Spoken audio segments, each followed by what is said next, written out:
આજે આપણે બનાવી રહ્યા છીએ સોજી અને દૂધથી બનાવેલો એક ટ્રેન્ડિંગ માખણ ટી હલવો, જે હાલમાં ટ્રેન્ડિંગમાં છે.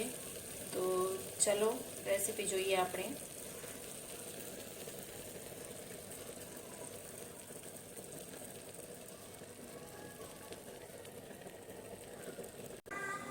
સોજીનો હલવો તો તમે ઘણીવાર બનાવ્યો પણ હશે અને ખાધો પણ હશે, પણ આજે આપણે એક ટ્રેન્ડિંગ અને નવી રેસીપી લઈને હાજર છીએ. તો આજે આપણે સરસ મજાની સોજી અને દૂધથી એક સરસ ટ્રેન્ડિંગ હલવો બનાવી રહ્યા છીએ. તો સૌથી પહેલાં તો આપણે 250 ગ્રામ સોજી લીધી છે. એમાં આપણે દૂધ એડ કરીશું.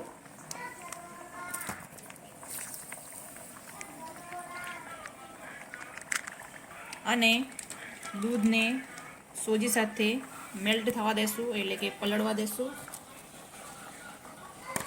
અને ઢાંકીને 10 મિનિટ માટે રહેવા દેશું. હવે આપણે આગળની પ્રોસેસ કરીશું. તો હવે આપણે ગેસ ઉપર કઢાઈ રાખી દીધી છે અને એની અંદર આપણે એડ કરીશું ઘી.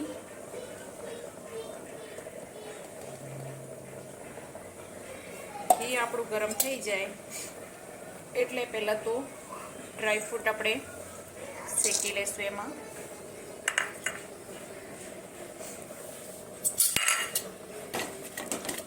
આ હલવો હાલમાં ટ્રેન્ડિંગ જ છે, પ્લસમાં બસ 5 થી 7 મિનિટમાં સરસ એવો બની જાય છે.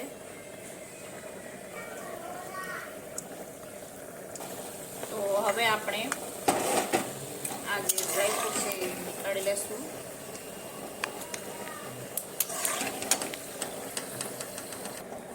તો ડ્રાયફ્રૂટ આપણે નીકાળી લીધા છે. હવે આપણે એમાં એડ કરીશું ખાંડ.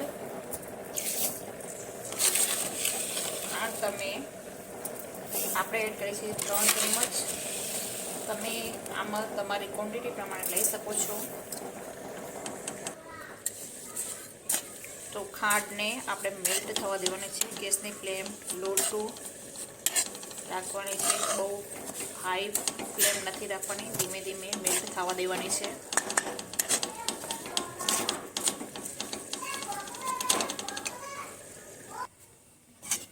જોઈ શકો છો ગાઈસ કે ખાંડ આપણી ધીરે ધીરે મેલ્ટ થઈ રહી છે અને ખાંડનો કલર પણ ચેન્જ થઈ રહ્યો છે.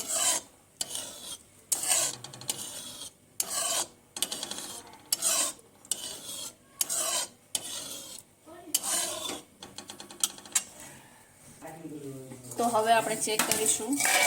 તો જોઈ શકો છો કે આપણી સૂજી પણ 10 મિનિટ રહેવા દીધી છે, તો સૂજી પણ ફૂલાઈ ગઈ છે. અને અહીંયા કોફી કલર થઈ ગયો છે, એટલે મતલબ કે આપણે જે ખાંડ છે એનો કલર ચેન્જ થઈ જવો જોઈએ, આટલો કલર જ આવવો જોઈએ.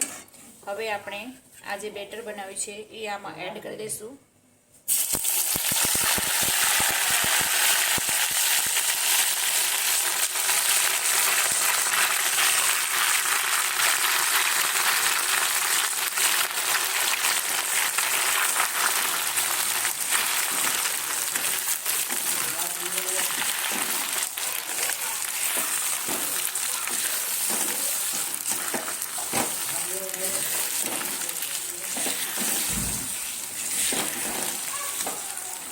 જોઈ શકો છો ગાઈસ કે સરસ એવું દૂધ મેલ્ટ થઈ ગયું છે આપણું આમાં, અને ટેક્સચર આપણું ચેન્જ થઈ ગયું છે, કલર એનો આપણે સોજીનો ચેન્જ થઈ ગયો છે.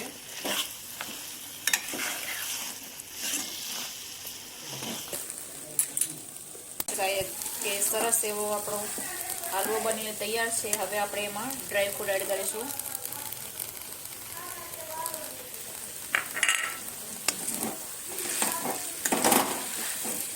સરસ એવો હલવો બનીને તૈયાર છે. તો હલવો બનીને તૈયાર છે. તો રેસીપી કેવી લાગી? અગર ગમી હોય તો વિડીયોને લાઈક કરો, શેર કરો અને ચેનલને સબસ્ક્રાઈબ કરો.